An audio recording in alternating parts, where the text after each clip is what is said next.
Bom dia, meus irmãos. Bom dia. Vamos chegar para frente, quem puder chegar para frente aí, né? Hoje eu vou estar falando aqui de cima, porque a gente está com problema na transmissão, não tem internet desde sexta-feira, então vai ter que filmar dessa câmera aqui. Então, para ficar gravado, né? Não está sendo transmitido, vai ser gravado. Então, por essa razão eu estou aqui, tá? Porque as palestras, na verdade, são feitas aí embaixo, na mesma altura aí dos irmãos, tá bom? Hoje nós vamos falar sobre uma breve reflexão sobre liderança cristã. Aí talvez você sentado aí, você vai pensar assim, mas eu não sou líder, então isso não tem nada a ver comigo. Você vai perceber que tem, e o objetivo nosso é trabalhar nesse sentido, né? Vamos orar então, para a gente começar a nossa conversa, né? Senhor, muito obrigado pelo dia de hoje, pelo teu cuidado, pela tua misericórdia, muito obrigado por cada um que aqui já está. Que o Senhor Deus abençoe-nos e nos ajude a crescer um pouco mais, através daquilo que a tua palavra tem a nos ensinar. Em nome de Jesus. Amém.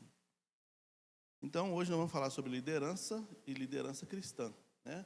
Eu peguei alguns conceitos de liderança, algumas coisas relacionadas à liderança, de alguns textos, né? Alguns escritos que são sumamente importantes, pessoas que lidam com isso, com treinamento, gestão de pessoas, treinamento de pessoas, né? Então, tem muito a nos ensinar. E você vai perceber que a sua vida, inclusive, é uma vida que tem a ver totalmente com liderança, né? Tem um livro, inclusive, chamado O Líder 360. Ele vai falar exatamente isso, está aqui na bibliografia. Esse livro, inclusive, ele fala sobre isso. Você aprender a ser líder a partir de qualquer ponto que você esteja. Porque a gente acha que líder é só aquela pessoa que está na ponta comandando todo mundo. Obrigado, Marcos. A gente acha que líder é aquela pessoa que está na ponta liderando todo mundo, comandando todo mundo. Mas a leitura deste livro, por exemplo, nos informa, nos faz saber ou nos faz perceber que liderança pode ser exercida de qualquer ponto que você esteja, né? E Jesus, inclusive, no trabalho com seus apóstolos, ele ensinou essa questão. Então, talvez você fale assim, eu não sou líder na igreja, então essa palestra não tem nada a ver comigo, eu não vou lá para ouvi-la, né? Você pode ser líder na sua casa, você pode ser um líder situacional, em alguma situação, precisa de alguém que tenha uma voz de comando, que organize as coisas, você vai ser levantado para isso. Você pode ser líder naquilo que você faz, e aí você vai perceber que, quando se amplia o conceito de liderança, você vai perceber que liderança tem tudo a ver contigo, onde você está, naquilo que você está fazendo, né? Não, eu sou, na igreja eu faço parte do ministério tal, mas eu não sou líder. No meu trabalho eu faço parte da equipe tal, mas eu não sou o gerente. Na faculdade eu faço parte do grupo de estudo, mas eu não sou o líder do grupo de estudo. Então eu nunca sou líder. Eu vou te fazer pensar aqui nessa manhã, nós vamos pensar aqui nessa manhã como a liderança tem tudo a ver com a sua vida, né? Onde quer que você esteja. Bom, se você vai olhar no dicionário a definição de liderança, eu peguei 3 aqui. Diz assim, espírito de chefia, autoridade, ascendência, né? Espírito de chefia, autoridade, ascendência. Guarda isso. Liderança cristã é o ato de comandar pessoas, atraindo seguidores e influenciando mentalidades e comportamentos para que nessas pessoas se cumpram os propósitos de Deus e também, por meio delas, nos outros. Dessa forma, a liderança cristã não está enraizada em noções mundanas de sucesso, como dinheiro ou poder. Aqui a gente já vê uma certa distinção de algumas coisas. A liderança cristã não tem o ônus do recurso financeiro, por exemplo, ou sucesso. Não, o sucesso da liderança cristã está em desenvolver o outro. Lá na sua empresa, quanto mais você comanda pessoas, melhor vai ser seu salário. Por exemplo, por que Guardiola, por exemplo, o David sabe do que eu estou falando, né? Guardiola, Ancelotti, por que eles são os técnicos mais cobiçados do mundo? Esses caras são capazes de pegar um time que estava fracassado e transformar esse mesmo time, esse mesmo grupo, num grupo de vencedores. Qual é o segredo desse pessoal? Muitas vezes eles não mudam o time. A gente que acompanha, por exemplo, o Davi e outros irmãos aí que acompanham, por exemplo, futebol europeu, você vai ver que às vezes passa a janela de transferência inteira e tem times, como o Manchester City, por exemplo, que não modifica o seu elenco e continua vencedor. O que acontece? O que acontece? Qual é o tipo de liderança exercida por Guardiola, por Ancelotti e tantos outros aí, que consegue, Jorge Jesus, por exemplo, né, os flamenguistas, Pegar o mesmo time, um time que estava perdendo, não ganhava nada, pega o mesmo time, ele faz um trabalho de gestão de pessoal, muda a cabeça desses caras, e esses caras se tornam uma ameaça para o resto dos clubes. Sai ganhando tudo. Então, tem a ver com questão de liderança, que está muito mais ligado a influenciar pessoas do que mandar em pessoas. E a gente tem que fazer essa distinção aí para a gente compreender. Vamos ver aqui alguns tipos de liderança, né? Mais para frente a gente vai avançar nisso, inclusive depois, na segunda metade aqui, a gente vai ver modelos de lideranças bíblicas, que é o nosso caso aqui, né? E aprender com elas. Vamos ver aqui alguns tipos de liderança. A liderança autocrática. Liderança autocrática é a liderança centralizadora. E ela, por ser centralizadora, ela acaba impedindo o desenvolvimento da sua equipe. É o sujeito que trabalha em eu-equipe, ele não trabalha em equipe.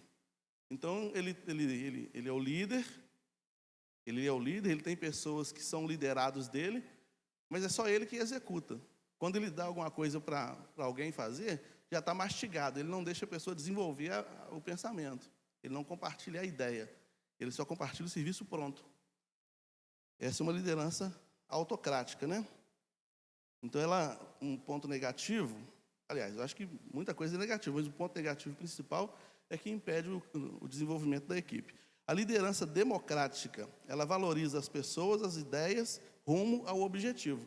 A liderança democrática, ela pulveriza o objetivo, a ideia do objetivo, com todo o grupo. Ele fala, a palavra da liderança democrática é nós vamos fazer isso. Ele não fala, eu quero fazer isso, vocês me ajudem. Não. Gente, a gente precisa fazer isso, nós precisamos. Então, ele vende a ideia para todo o grupo, ele capta, ele colhe ideias de todo mundo, porque todo mundo precisa participar daquela ideia, porque agora não é uma ideia dele, é uma ideia de todo mundo. Isso, por exemplo, nosso sistema batista é um sistema democrático. Né? E uma vez uma pessoa falou assim, ser pastor batista deve ser muito ruim, porque o pastor batista não manda na igreja. Porque tem igrejas que o pastor é dono, então ele manda, ele só dá a ordem e a igreja executa. Mas na igreja batista não é assim. Embora tenha algumas igrejas batistas que tem dono, né? Tem o patrão, o chefe que manda em tudo. Mas a maioria dos casos não é assim.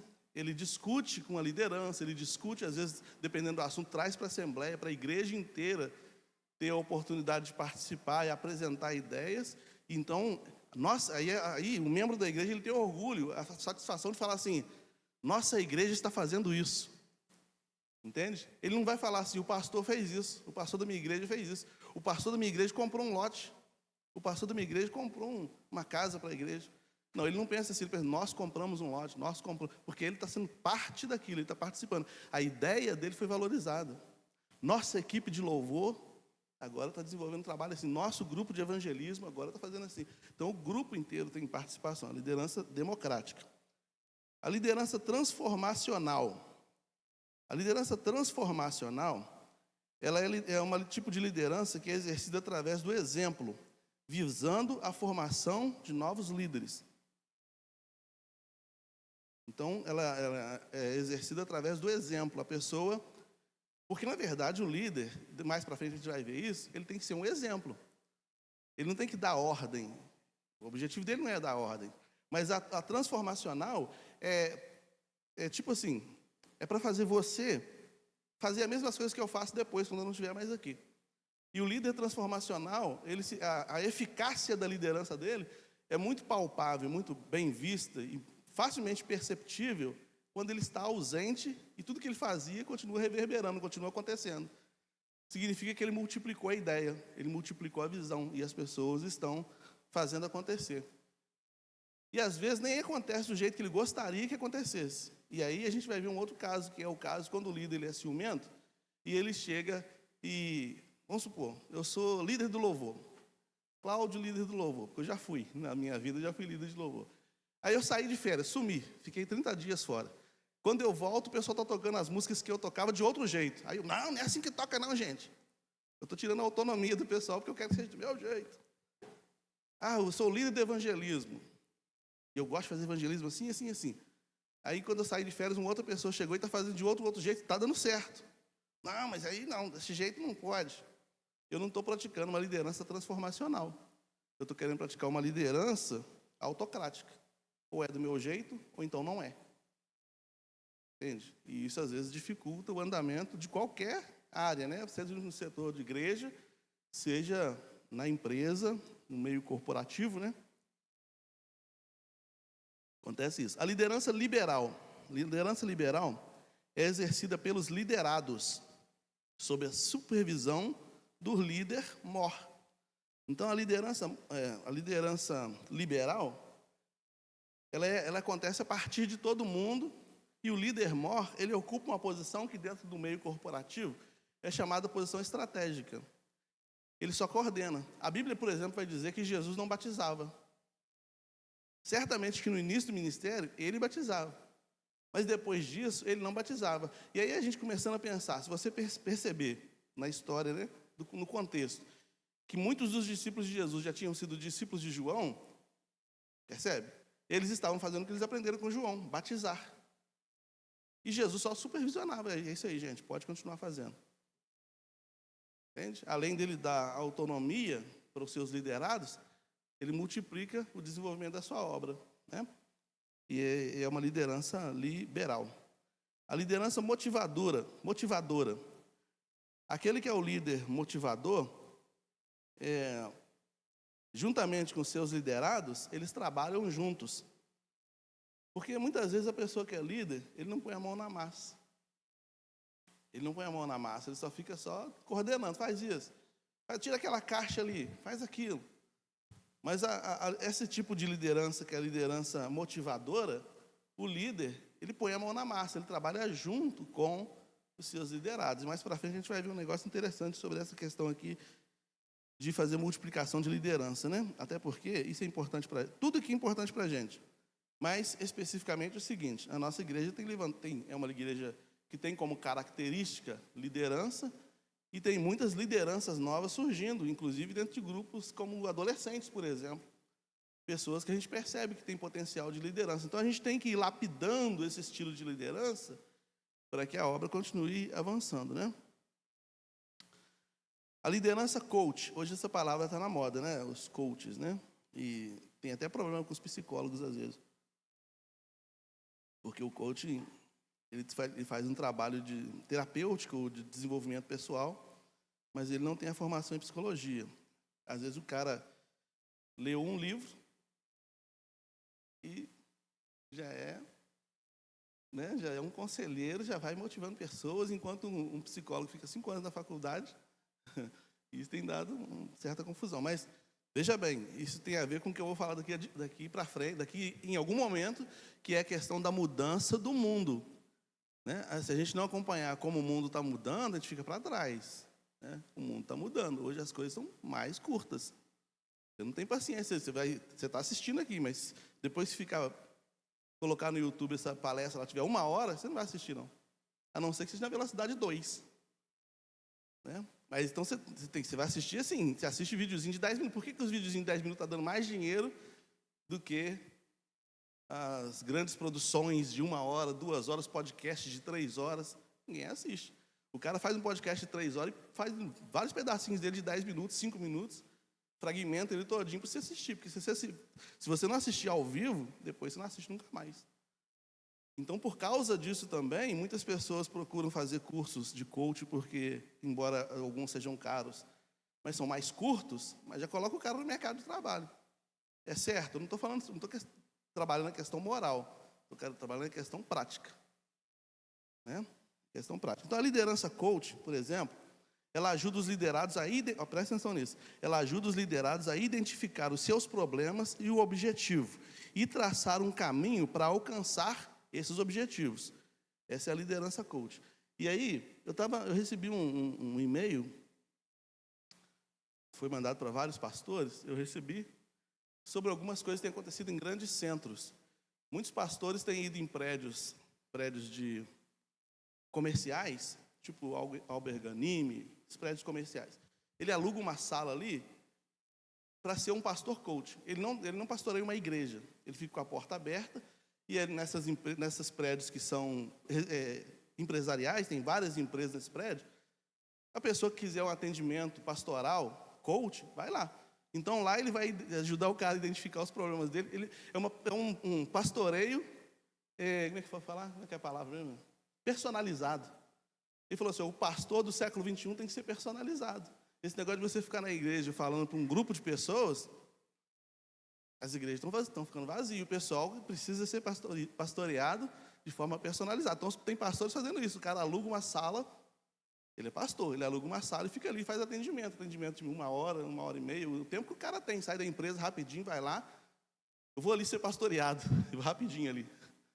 Aí ele vai lá, o pastor ajuda ele a identificar o problema, você vai precisar aí de umas 5 sessões, é tanto cada uma, como se fosse um psicólogo, entendeu? E alguns aqui, eu conheço pastor, amigo meu, que faz isso. Esse negócio de igreja dá muita dor de cabeça. Assembleia, não sei o quê. Não. Tem a família que manda, não sei. Não. É mais fácil ser. Eu sou o pastor da Jussara. Estou pastoreando a Jussara esse mês. Então tem 4 encontros com a Jussara, ajudar ela a atingir o objetivo dela. Agora eu vou pastorear o Marcão. E assim. Os caras estão vivendo assim. Liderança coaching. Liderança situacional. A liderança situacional. Por exemplo, ontem na perto de casa um caminhão bateu num poste, quebrou o poste. Segundo informações, só tinha um motorista, no caminhão do Exército, inclusive. Só tinha um motorista no caminhão. Ele perdeu o controle, alguma coisa aconteceu, quebrou o poste. Ele mesmo foi lá, sinalizou, começou a resolver tudo, começou a desviar o trânsito. Ele mesmo resolveu isso até a polícia chegar. O líder situacional é aquele que vê uma situação que precisa ser resolvida e ele resolve. Ele se prontifica a fazer acontecer. Ele não fica assim, gente, alguém tem que fazer alguma coisa. Gente, aconteceu uma batida na rua. Aquela pessoa que chega, peraí, gente, vamos sinalizar aqui, senta ali, você chama o SAMU e vai organizando. Esse é o líder situacional. Pode ser que ele nunca vai ser líder de uma equipe, pode ser que ele nunca vai exercer uma liderança mais efetiva, com mais tempo, mas naquele momento ali ele foi o líder. É isso que eu estou dizendo, que eu disse no início, sobre a liderança ter a ver contigo. Proatividade. Né? Na sua casa, por exemplo, se o gás está vazando, ou Deus queira que não, aconteceu um incêndio, alguma coisa lá, você vai ficar esperando, você tem que tomar uma atitude. Apareceu um rato lá, chama o pai? Apareceu um rato lá na sua casa, chama o pai, cadê o pai?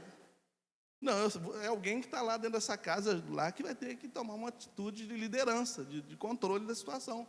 De fazer a situação voltar à normalidade. Isso acontece todo dia na nossa vida, no cotidiano. Todo dia nós somos chamados para exercer algum tipo de liderança situacional em alguma área da nossa vida.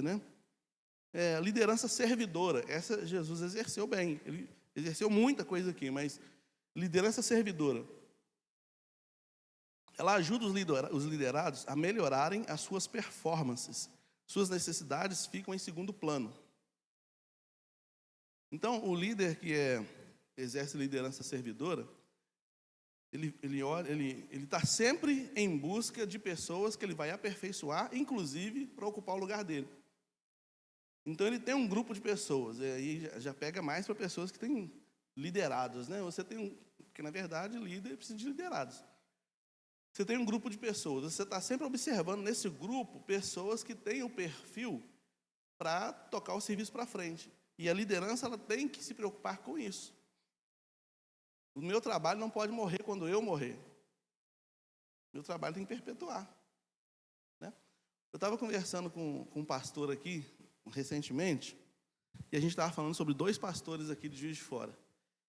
2 pastores daqui de Juiz de Fora que todo mundo conhece, de cujas igrejas saíram vários pastores depois. Inclusive um pastor estava dizendo assim, poxa, o ministério está acabando, estou querendo ir embora, porque a igreja esvaziou, o pessoal não quer participar do culto, e estou frustrado, 30 anos de ministério, estou frustrado, porque eu não vejo fruto, não sei o que.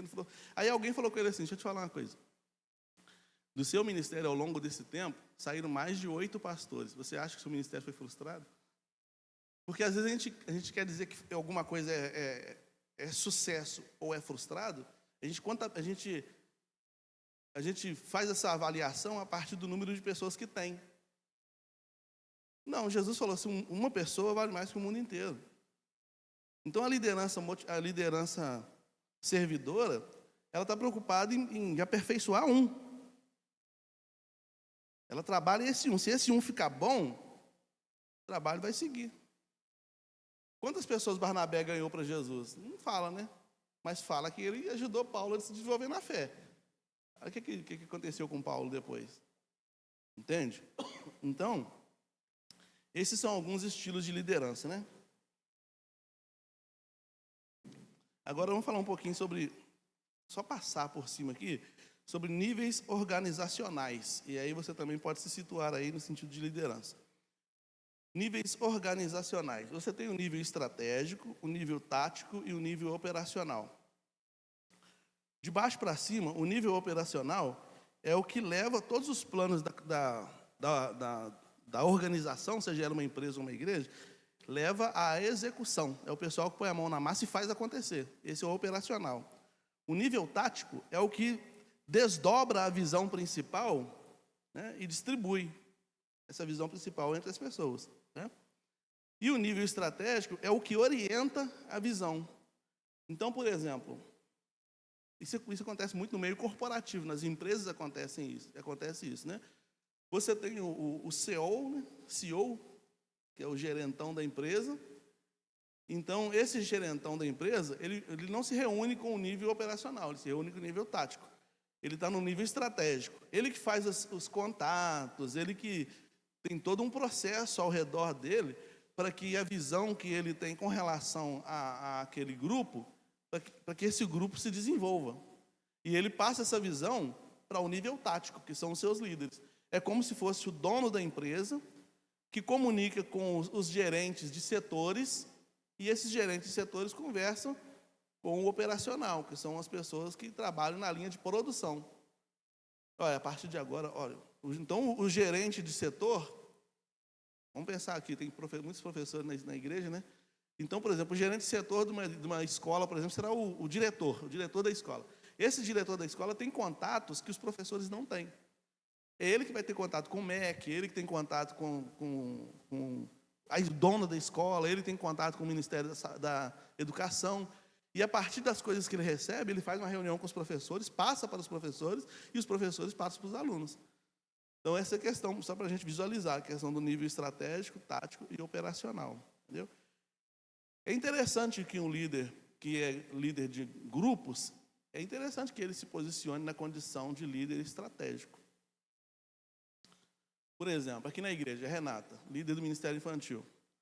A Renata, ela tem um stakeholders, que chama isso no meio corporativo, que é um grupo de pessoas ou um grupo de técnicos que dão suporte para o trabalho dela.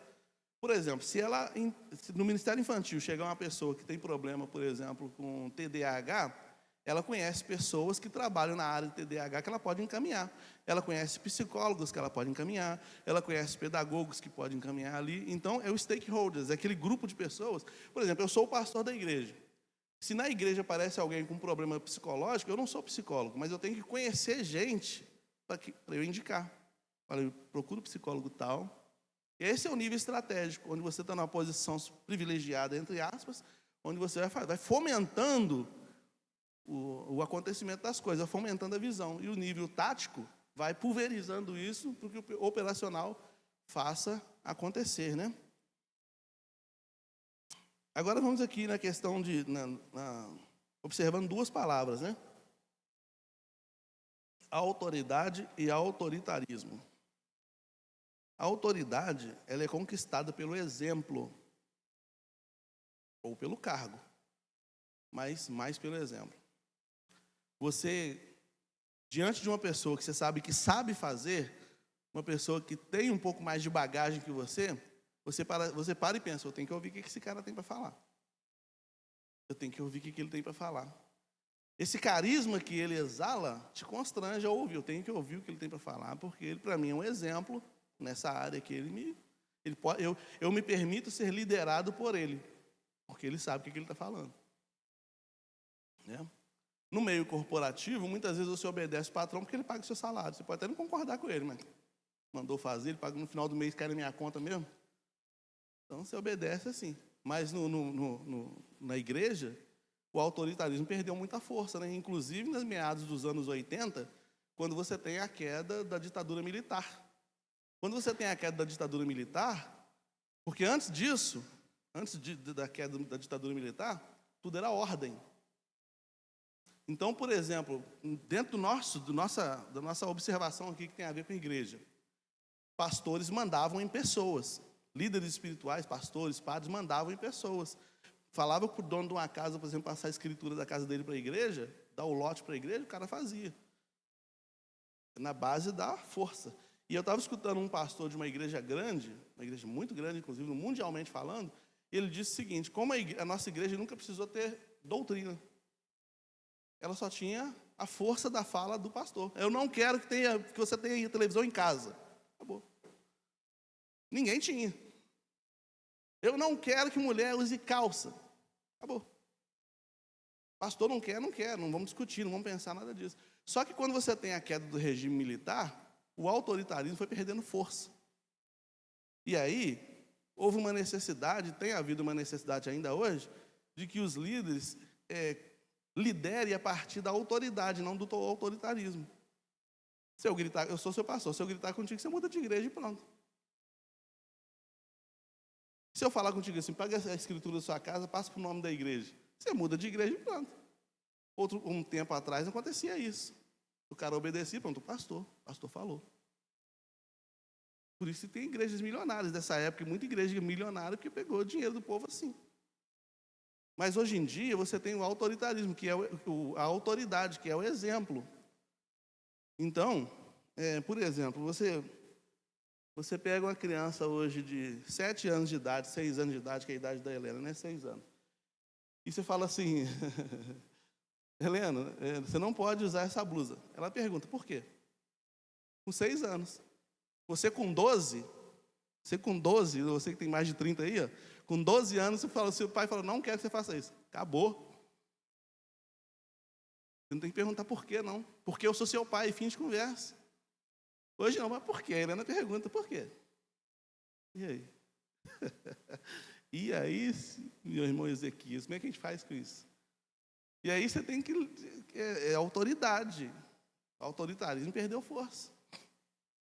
Entende? E essa igreja que falou que não precisou de doutrina, porque a braveza do pastor, o tapa na mesa, já resolvia tudo, essa igreja hoje está perdendo vultuosamente o número de membros, está esvaziando. Esvaziando e muito. E por que está esvaziando? Porque não tem doutrina. Agora, quando as novas gerações vieram, aqueles pastores morreram, chegou a nova geração, e elas perguntam por quê? E ninguém sabe responder, porque aí estão querendo formular a doutrina agora, mas a igreja já existe há mais de 100 anos. Como é que faz agora? E eles não sabem como é que vai fazer. Eu estou falando de um pastor dessa igreja, dessa denominação, que falou isso, num podcast que eu assisti dele. Ao contrário de você, eu assisto podcast 2 horas. Estou brincando, eu sei que tem muita gente que assiste aí. Eu preciso assistir, eu preciso ouvir o que o pessoal está falando. Eu trabalho com gente, eu trabalho com liderança. Entende? Então, é minha ferramenta de trabalho, inclusive. Bom, vamos a alguns modelos de lideranças bíblicas, né? Positivas e negativas. E vamos ver o que a gente vai aprender com essas lideranças. E olhe bem, eu fiz isso aqui dessa forma para ser suave. Mas são conceitos mesmo que os livros de liderança ensinam. Aí eu pensei assim, para não ficar um negócio maçante e para ficar um negócio bíblico mesmo, que é o nosso objetivo é religioso, eu vou pegar o nosso livro de fé e vou achar esses princípios nesses livros, os princípios de liderança nesse livro, como que esses caras fizeram, o que eles fizeram e como que a gente tem que fazer, e o que a gente pode fazer, o que a gente vai aprender com eles, né? Por exemplo, é claro que eu não vou pegar aqui, por exemplo, vou falar de Moisés agora, eu não vou pegar aqui tudo que Moisés fez a título de liderança, vou pegar uma coisa relacionada a um princípio de liderança que é importante. Deu para entender? Por exemplo, formação de novos líderes. Moisés pegou Josué, trabalhou Josué, e Josué fez um trabalho excelente depois de Moisés, porque foi bem treinado. Foi bem treinado. Quando Moisés deixou de existir, Quando Deus levou Moisés, que o texto fala que ele desapareceu, quando isso aconteceu, a obra seguiu. Porque Moisés deixou um Josué bem preparado para seguir adiante. Aqui, deixa eu falar uma coisa com você. É claro que foi Deus que chamou Josué. Não estou excluindo Deus da história, não. Mas Deus conversou com Josué e falou para ele assim, não tenha medo. E Josué podia ter falado, não mexa com isso não, hein? Eu ouvi Moisés sofrendo, não quero saber disso não. Mas no capítulo 1 de Josué, Deus fala com ele pelo menos 2 vezes, não temas. Não, Josué, o segredo é você me obedecer. Eu e você juntos, a gente lidera esse povo, mais de 3 milhões de pessoas. Senhor, mas eu ouvi Moisés sofrendo, Josué, estou contigo. Vamos lá? Entendeu? Então, Josué foi um bom líder porque ele aprendeu com Moisés que o treinou. Essa semana, numa live lá, nós falamos sobre essa questão de ande com sábio e tu serás sábio, né? A pessoa com quem você se relaciona vai desenhar o seu futuro. A pessoa com quem você mais relaciona vai te influenciar. Para o bem ou para o mal. Quando falando de com sábio tu serás sábio, tem a ver com isso. Paulo também falou o seguinte, as más conversações corrompem os bons costumes. Já falou, não, comigo não acontece isso não. Eu falei na live, faz um teste, fica 1 ano. Cola numa pessoa 1 ano. Você vê casar, você vê Adriana e Adriana. Você viu a Adriana, você lembra da Adriana. Você viu a Adriana, você lembra da Adriana. O convívio faz esse entrelaçamento. As pessoas ficam parecidas, até fisicamente, mentalmente. Vai influenciando. Vai influenciando. Entende? Então, Moisés formou uma grande liderança chamada Josué. Josué honrou o seu líder, comprou a visão do seu líder e levou a obra adiante. A primeira palavra aqui é honrou o seu líder.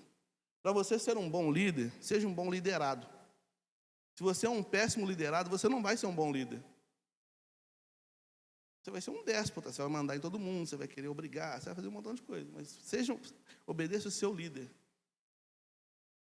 Obedeça esse princípio de liderança. Isso vai formar você um caráter para você ir mais adiante. Você vai mais para frente do que o seu líder foi. Entendeu? Então, o Josué honrou o líder dele, que era Moisés, e comprou a visão de Moisés, seguiu a visão em frente. Caleb, né, que foi o companheiro de Josué. Caleb foi positivo, ele teve fé diante dos pares pessimistas. O que quero dizer com isso? O líder, ele tem que ter uma visão diferente dos demais. O líder é aquele cara que vai apacentar. Ele não pode entrar em desespero. O líder é a última pessoa que tem que entrar em desespero. Ele tem que acalmar os corações. Se o líder também entrar em desespero, acabou tudo. Em qualquer circunstância. Então, Josué, Caleb e mais 10 espias foram ver Jericó. Os 10 entraram em desespero. Tem gigante lá, o que vai ser de nós? Josué e Caleb, agora especificamente Caleb, porque nós já falamos de Josué, o Caleb falou o seguinte, não importa se tem gigante. Não importa, eu acredito que a gente vai conquistar essa terra. Foi Deus que prometeu. O líder tem que ter uma visão de águia. Maior, mais alta, mais profunda do que os demais. Ele não pode enxergar como todo mundo enxerga. Ele tem que tentar ver outra coisa, ver outro lado, ver outra possibilidade. Entende? Então, no caso, o Caleb. O líder Saul, que foi o primeiro rei de Israel, ele se tornou um líder autoritário. Ele foi traído por sua própria insegurança e pelo seu ego. Quando as mulheres cantavam que Saul matou milhares e Davi 10 milhares, isso cortava o coração de Saul. Ele ficava desesperado e queria matar Davi de qualquer jeito. Olha o que um gestor de pessoal atual falaria para Saul. Se você tem um general no seu exército igual Davi, potencializa esse cara e ele vai ganhar suas batalhas, cara. Você tem que tirar esse cara. Então, quando o líder ele tem dificuldade com ego, quando ele tem dificuldade com insegurança, ele vai minar o cara que é melhor que ele. Entendeu? Quando me falaram assim, você vai assumir IBEMAV mesmo? É uma igreja de líderes, né? Cuidado, igreja de líderes costuma engolir o liderado. Eu falei, graças a Deus que é uma igreja de líderes. É só potenciar o pessoal, vai potenciar, vai fazer. O pessoal faz acontecer. Eu já vi um pastor minar uma igreja onde as pessoas gostam muito de trabalhar, tem muitas ideias. Chega para ele, pastor, estou com essa ideia, o que você acha? A gente pode executar? E o pastor olhava assim, a ideia é boa, mas não é para o momento. E aí ele vai desanimando, o pessoal vai desanimando. Então, pastor tesourinho vai cortando tudo. E a igreja foi esvaziando e depois veio conversando comigo uma vez. Veio falar comigo, rapaz, eu não sei como é que eu faço. Aí eu tenho um livro, eu tinha acabado de comprar um livro chamado O Poder de Delegar. Inclusive está na bibliografia aqui. Eu estava lendo o livro, eu dei esse livro para aqui. Lê esse livro, cara, vai te ajudar. Delega. Se você tem pessoas na igreja que estão interessadas em trabalhar, deixe os caras trabalharem, cara. Que mania é essa de querer ser autoritário, querer agarrar tudo, querer fazer tudo sozinho? Você vai infartar e não vai dar conta, e a obra não vai sair. Né? Então Saul teve esse problema, né? Ele acabou se tornando uma pessoa autoritária ao ponto dele ameaçar de morte o filho dele. Ele quase matou o filho dele. Tão inseguro que ele estava, a pessoa que é insegura, né? O líder inseguro, ele acha que todo cantinho está falando dele. Ele está passando no corredor aqui, tem duas pessoas conversando, ele está falando de mim, vão me derrubar a qualquer momento. Ele é inseguro. Falem bem ou falem mal, falem de mim, deixa falar, cara. É por isso que eu falo assim, quer falar alguma coisa, fala direto comigo. Tem gente que fala assim, eu escutei de alguém, né? Falando assim, pastor, estou falando contigo porque o fulano e Beltrano não tem coragem. Por que não tem coragem? Pode falar, cara. Eu preciso ouvir qualquer pensamento, mesmo que seja um pensamento contrário, eu preciso ouvir, eu preciso melhorar, ué. Quando você me dá uma opinião acerca do ministério, pastor, a gente podia fazer assim, pastor, não gostei muito disso assim, não, a gente podia fazer desse jeito. Quando você me der uma opinião assim, você me ajuda a ir acertando, e nós estamos pastoreando juntos a igreja. Então a gente vai acertando. Eu não vou me sentir ameaçado, vou pôr no banco. A coisinha põe no banco. Eu já fui colocado na geladeira várias vezes. O pastor me pastoreava, um pastor, né, um dos três. Eles me colocavam no banco. Ele começou a ficar com ciúme, enfim, algumas coisas que aconteceram. Começou a ficar com ciúme. Ele me colocava no banco. Eu ficava feliz no banco. Tá bom. Tá bom, deixa. Não estou preocupado com isso, não. Eu não estou na igreja por causa de cargo. Davi foi fiel no pouco, né? Davi, quando foi pastor de ovelhas, ele defendia com unhas e dentes as suas ovelhas, mas ele não pastoreou o seu próprio coração, não vigiou as suas vulnerabilidades. Um líder precisa pastorear-se a si mesmo. Um líder precisa ser líder de si mesmo. Em primeiro lugar, precisa tomar conta das suas vulnerabilidades. Porque muitas vezes o que vai derrubar um líder não é o que está do lado de fora, é o que está do lado de dentro. E não foi o que aconteceu com Davi? O que arruinou a família de Davi foi exatamente o que estava do lado de dentro, que ele não pastoreou, ele não vigiou. Davi cercou as fronteiras de Israel, né? Ampliou as fronteiras de Israel. Tinha o melhor exército mais bem treinado. O exército particular de Davi era mais bem treinado que o exército de muitas nações. Tanto é que eles conquistaram Jerusalém e deu de presente para Davi, é a cidade de Davi. 37 homens foram lá, conquistaram a cidade e deram de presente para ele. Essa aqui é a sua cidade, rei. Você vai ser nosso rei. E a sua cidade vai ser aqui. Estamos juntos. Mas no dia que precisou pastorear o seu próprio coração, ele deu mole. Então o líder precisa pastorear-se a si mesmo. Ele precisa liderar a si mesmo, né? Salomão foi um bom articulador político, né? O nome dele, Shalom, já diz muito sobre o reinado dele, né? Foi um reinado de 40 anos de paz. Ele não teve guerra, ninguém ameaçou Israel nesse tempo, porque ele fez articulações políticas, né? Foi um bom estadista, fez boas articulações políticas. Mas ele foi vencido pela vaidade. Então, olha, com o Salomão, eu aprendo que eu preciso fazer boas articulações. Né? Eu não sou líder sozinho. Inclusive, na igreja que tem vários ministérios, os líderes têm que se comunicar e fazer trabalhos em conjunto. A igreja como um todo, realizando trabalhos em conjunto. O ministério que tem um pouco mais de visibilidade, mais força, vai fortalecer os outros. Isso aí é aquela a pirâmide de Maslow. Não é de Maslow, é outra coisa lá. Esqueci como é que chama. Mas é quando você... Análise SWOT, que chama. É quando você pega uma organização e vê quais são os pontos fortes e quais são os pontos negativos. Faz duas colunas. Nisso aqui nós somos fortes, também. Nisso aqui nós somos fracos, também. Como esses pontos fortes vai fortalecer esse ponto fraco? E eu vou fazendo esse entrelaçamento para que o grupo inteiro se equilibre e vá. Entende? Aí, eu preciso, como Salomão, ser esse tipo de cara que consegue fazer essa leitura, fazer essas boas articulações, tanto internas quanto externas, mas eu tenho que tomar cuidado com a vaidade. Porque isso vai funcionar, vai dar certo. Mas aí eu posso bater no peito como Salomão e achar. Não, tem um rei melhor que eu. E ele achou que podia fazer tudo e acabou levando a nação à ruína, né? Depois de Salomão, o reino se divide. Israel se divide em sul e norte por causa do Salomão, por causa da política de Salomão. Um líder que você talvez não está pensando aí, mas eu vou falar, Jefité. Jefité foi um juiz. E olha o que aconteceu com ele. Ele superou os traumas da vida particular dele por um propósito maior. Ele superou os traumas. O líder precisa aprender a superar seus traumas para um propósito maior, para alcançar objetivos mais altos, para que a ideia, o legado, possa se perpetuar. O problema que Jefité tinha é que ele era filho de uma prostituta, tinha sido abandonado, a vida dele foi toda esquisita.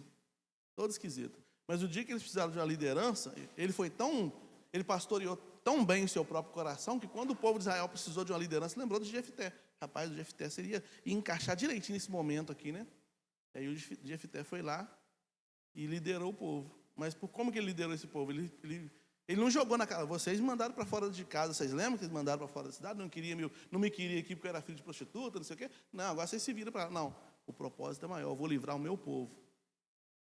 O propósito é maior. Então eu tenho que engolir meus próprios traumas para cá por causa disso. O líder tem que aprender isso. Engolir sapo. Líder de biquinho assim, qualquer coisinha faz biquinho e some. O líder tem que aprender a engolir sapo, cara. Não, você não consegue fazer nada, não. Lá no seu trabalho, por exemplo, você engole sapo lá porque o seu patrão paga, né? Mas na igreja, você fica 3 domingos sem aparecer. E aí você fica 2 domingos sem aparecer. Aí ninguém te liga, aí você fica o 3º e o 4º. Agora eu não vou porque ninguém me ligou. Tá de birrinha. Não dá para ser líder assim de birrinha, gente. Tem que vencer traumas, vencer dificuldades, porque o propósito é muito maior.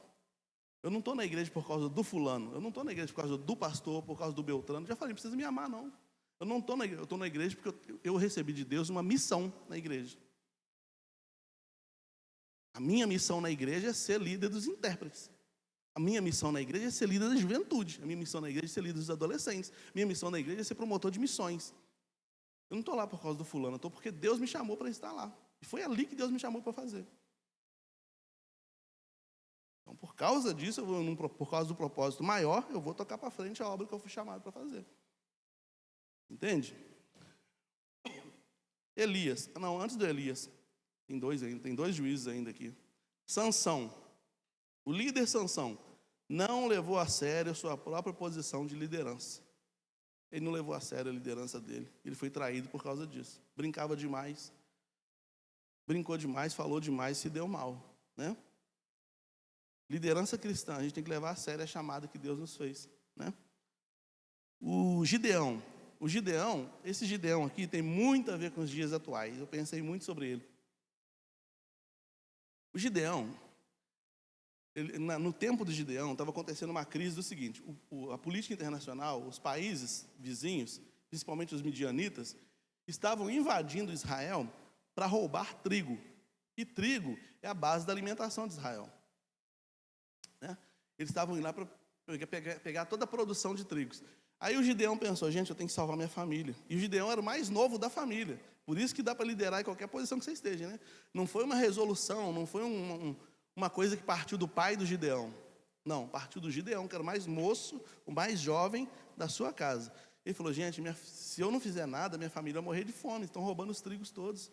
Tem que fazer alguma coisa. Então, o que Gideão fez? Todo o trigo que ele escolhia, a família colhia, ele levava para o lugar onde se amassava a uva para fazer vinho e separava esse trigo ali. Os midianitas chegavam no lugar onde deveria estar o trigo, no celeiro, e não tinha. Não teve produção, não? Não, mas está tudo lá no lagar. Aí Deus achou isso assim muito estratégico da parte dele e falou: Gideão, você pode liderar o povo para libertar o povo desse negócio aí, cara. Dessa opressão dos midianitas aí, vamos trabalhar nisso. Por que eu estou dizendo isso? Aqui, o princípio de Gideão aqui é o seguinte: driblou a crise com os recursos que tinha em mãos. O líder é uma pessoa que precisa ter recurso. Tem alguns centroavantes aí de futebol europeu que são tidos como assim, como Haaland, por exemplo, Ibrahimovic, na época que ele estava no auge. Eles eram centroavantes, gente de linha de frente, principal, camisa 9, lá na frente do futebol, né? Por causa de muitos recursos. Do jeito que a bola vinha, o cara fazia um negócio e saiu o gol, saía. Tem muitos caras, às vezes, que pega a bola, tá na cara do gol e não sabe o que vai fazer com ela. Tá tudo certinho ali, ele não consegue fazer nada com ela. Ele não tem recurso. O Ibrahimovic é de calcanhar, é de barriga, de qualquer jeito a bola tinha que entrar. O cara era muito cheio de recursos. Assim como o Haaland é, Cristiano Ronaldo. O líder, ele precisa ter recurso, ele precisa ser uma pessoa que desenvolva recursos. Por que muitas igrejas estão fechando ainda hoje? Nos dias atuais, muitas igrejas estão fechando. Porque veio a pandemia e os pastores não sabiam o que ia fazer. Por que tem empresa fechando as portas hoje, muita gente perdendo emprego? Porque veio a pandemia, o mundo mudou e as pessoas não se atualizaram. Monique, você trabalha em casa, né? Aí, que legal. Hoje tem muita modalidade, você pode trabalhar em casa. Tem dia que você fala assim, vou trabalhar de casa hoje. Ficou híbrido. Mas muitas empresas não se adaptaram a isso. O cara tem que ir lá. Faça chuva, faça sol, está doente, não sei o quê. Tem que ir lá na empresa, passar o cartão, não sei o quê. Essas empresas estão acontecendo o quê? Estão fechando as portas. Por que a mídia está muito preocupada, a mídia televisiva, sobretudo, né? Por que as televisões estão muito preocupadas aí? Até querendo regular a internet. Porque ninguém está assistindo televisão mais, tem Netflix, tem internet, todo mundo assiste as coisas na palma da mão, ninguém está preocupado em ligar mais televisão para assistir, mais nada. Então, está mandando um montão de repórter embora, mandando um montão de atores embora, porque não está conseguindo se adaptar, o mundo girou. Sabe? E Gideão é esse cara aqui, ó. Opa, está acontecendo um fenômeno aqui, eu tenho que mudar, tenho que ser estrategista. Eu tenho que arrumar um recurso para mudar isso. E ele arrumou esse recurso, mudou, salvou a sua nação da fúria dos midianitas. Entendeu? Eu converso com muita gente, né? Eu estava conversando com um pastor que falou exatamente sobre isso. Ele teve pastor que não fechou a igreja durante a pandemia. Porque ele falou, se eu fechar a igreja, eu não tenho nada para fazer com o pessoal vai embora. Como é que eu faço? Se eu fechar as portas ali, acabou, todo mundo vai embora. Mas teve pastores que falavam, eu tenho que fazer qualquer coisa para manter o povo em contato, para quando o período que a gente ficar fechado, quando a gente voltar, está todo mundo de novo. Essas sobreviveram. E algumas outras não sobreviveram. Igrejas que tinha 2.000 membros, caiu para 500. Eu estou falando que eu conheço.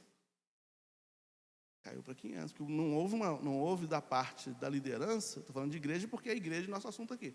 Não houve da parte da liderança uma versatilidade, um dinamismo para a obra continuar. Se não dá para ser aqui reunidos, como que vai ser? Vamos para a live. Não dá para ser nem aqui nem na live, o que a gente vai fazer? Vamos para o WhatsApp. Vamos fazer alguma coisa. Mas eu tenho que manter esse povo junto. Senão vai dispersar. Entende? Então isso tem acontecido, né? Outro líder, já estou terminando a questão de liderança aqui, porque eu quero pegar o líder mor, para a gente terminar, que é Jesus. Outro líder é Elias. Elias chamava para si a responsabilidade. Líder de verdade chama para si a responsabilidade. Ele tem que chamar para si a responsabilidade. O líder evasivo, ele é líder. O líder é o responsável. O que é responsável? Aquele que responde por. Entendeu? Quem que é o responsável pela Igreja Batista Manancial, judicialmente falando? É o Cláudio.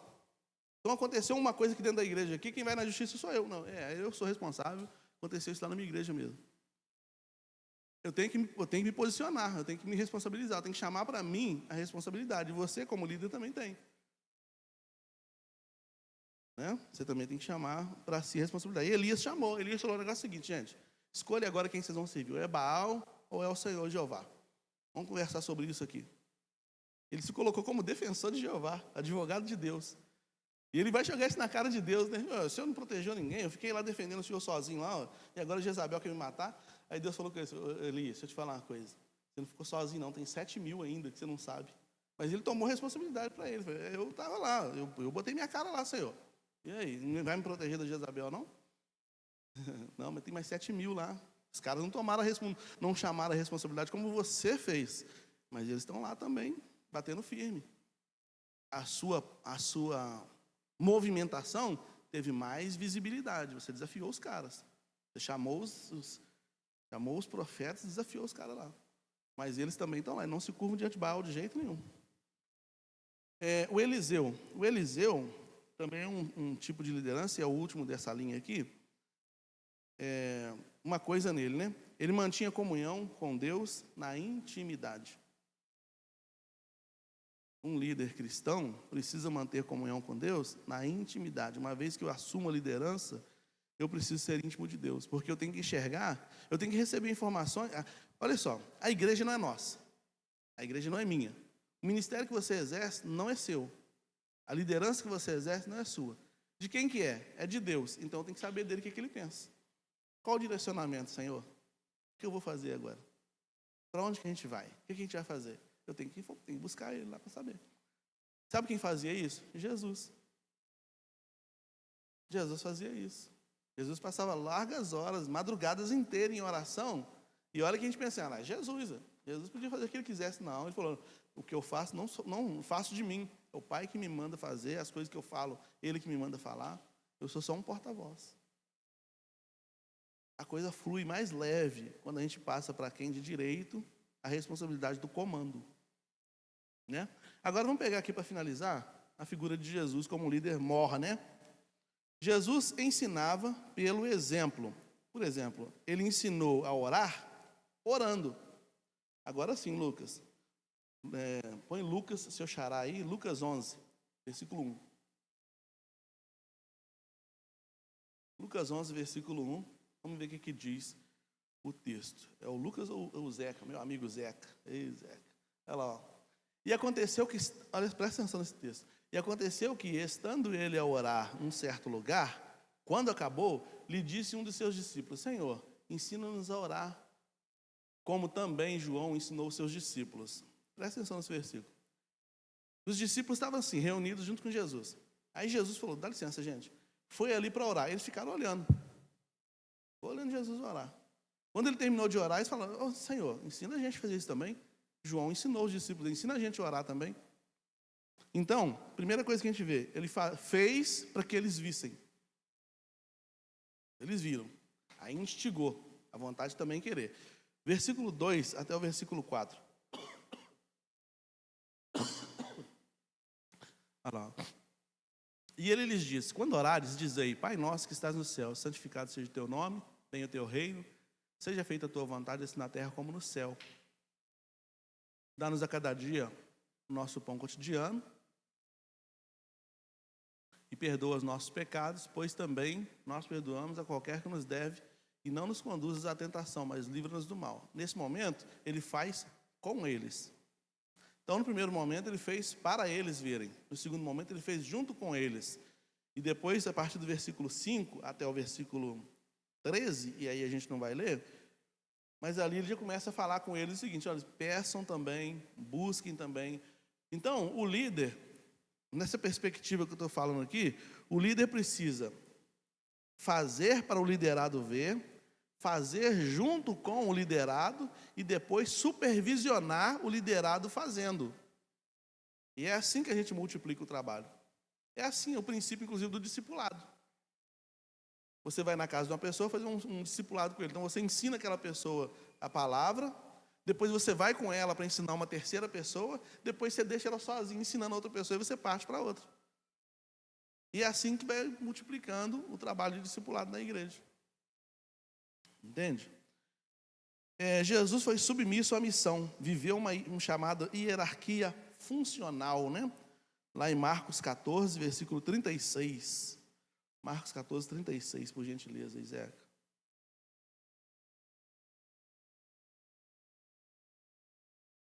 E disse: Abba, Pai, todas as coisas te são possíveis. Afasta de mim este cálice, não seja, porém, o que eu quero, mas como tu queres, mas o que tu queres. Uma liderança funcional, né? Ou uma hierarquia funcional. O que é hierarquia funcional? Jesus falou, passa de mim esse cálice. Mas qual é a sua missão? Qual é a sua vontade? Sua vontade é que esse cálice não passe de mim? Então, me submeto a ela. Então, a submissão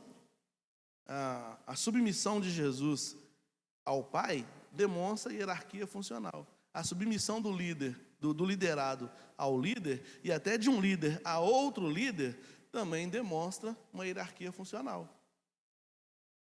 Entende? Não dá para ficar na guerrinha de ego, não. Eu sou do ministério tal e você é do ministério tal. Não. Como é que a gente vai fundir isso aqui? Eu vou me submeter à sua liderança para que as coisas aconteçam, né? Jesus reduziu a sua condição para elevar os liderados. Vê-los crescer não o ameaçava. Jesus se reduziu a sua condição de divindade à condição de ser humano, sujeito à morte de cruz, para que elevasse os seus liderados a uma condição melhor. Então, o líder tem que ter essa característica também. Jesus não precisava de validação. Um líder genuíno não precisa de validação.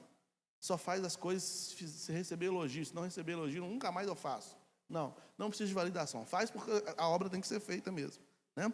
Não precisa de recompensa. Como diz Cláudio Duarte, nós não somos focas, né? Foca que é o líder foca, é aquele que faz em troca de recompensa, né? Aí você joga a bola, a foca vai, mete o narizinho ali, aí você dá um peixinho para ela, fica rindo à toa. Se você jogar a bola de novo, ela vai de novo, né? Ela precisa da recompensa. Tem líder foca que precisa de recompensa, precisa de elogio, o ego tem que estar sempre ali sendo alisado para ele continuar fazendo. Se a partir do momento, fiz isso, ninguém falou nada, aí ele deixa de fazer, né? Jesus não precisava de validação, né? Jesus entendia olha só, presta atenção nisso. Jesus entendia a sua existência, a sua vida, como um instrumento nas mãos de Deus. O líder cristão precisa entender isso. Você é um instrumento nas mãos de Deus. Se você é um instrumento, você não pode emitir som próprio. Você pensou se a guitarra, se o teclado, ou o baixo, ou a bateria emitisse som por si mesmos? Não, ele precisa ser tangido, ele precisa de alguém que faça o toque, faça a coisa acontecer. E o líder cristão, ele precisa ter essa ideia de que ele é um instrumento nas mãos de Deus, né? Ele não emite som por ele mesmo. Jesus facilitava a comunicação, visando facilitar a compreensão da sua mensagem. O líder tem que ser um bom comunicador. Ele tem que falar claramente. As pessoas, os liderados, precisam entender o que o líder está falando. Tem que falar claro, tem que ser claro. Ele não pode deixar meio entender. Não, eu já falei isso. Com que hora que você falou? Não, é tipo assim, tá frio aqui, né? Tá frio aqui, né? Aí ninguém fez nada. Gente, ninguém fechou a janela. Não, mas você não falou para fechar. Eu falei para fechar a janela. Eu falei que tá frio. Não, então fala, por favor, fecha a janela. Seja claro na sua informação. Tem gente que joga no ar assim, se você pegar, pegou. Aí se você não pegar, você é culpado porque não pegou. Aí me ajuda aí, né, gente?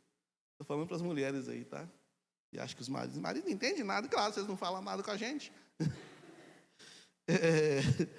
Então, Jesus facilitava a comunicação. O líder precisa facilitar a comunicação. Porque o objetivo não é mostrar conhecimento. Muitas vezes a gente quer falar a palavra bonita, né?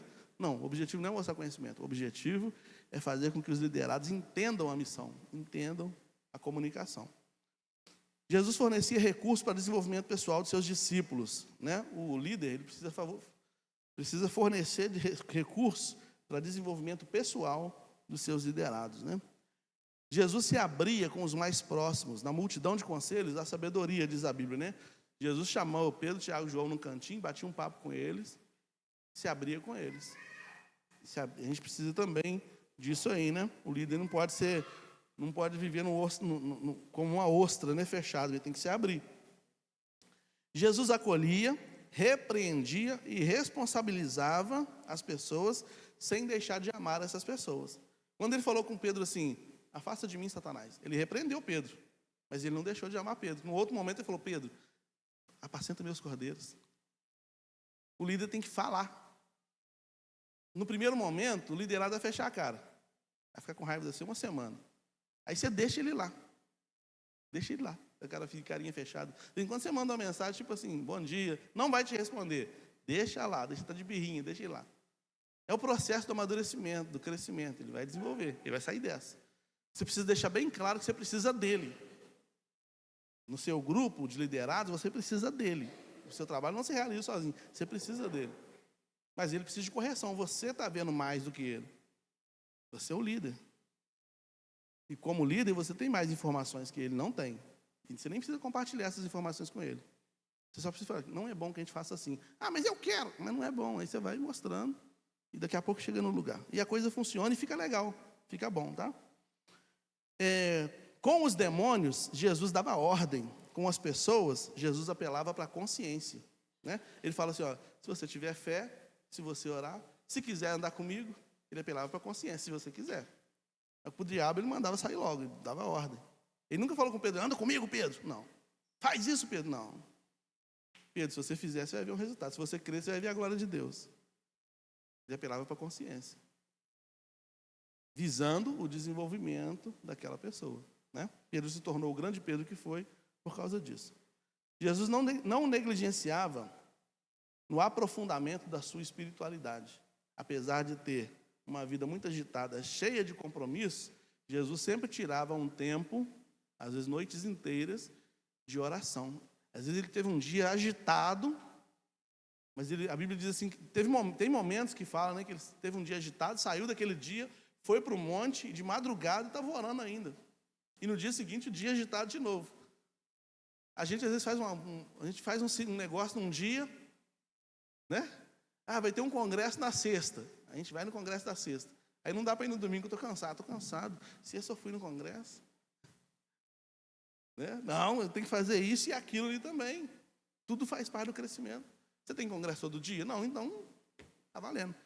Bom, então, é isso. Ser líder cristão é um privilégio. Ser contado como um agente de Deus para a transformação do mundo é um privilégio. É também uma enorme responsabilidade. Não podemos ser tropeço. Mateus 18:6 vai falar sobre isso. Tomar cuidado para a gente não colocar tropeço para os outros, né? Fazendo mau uso da nossa liderança. Precisamos nos encher da palavra para que se forme em nós o caráter de Cristo e nos outros através de nós. Não somos chamados para sermos chefes ou donos, mas exemplos. 1 Pedro 5, de 1 a 4, Pedro vai falar exatamente isso. Nós somos chamados para sermos exemplos.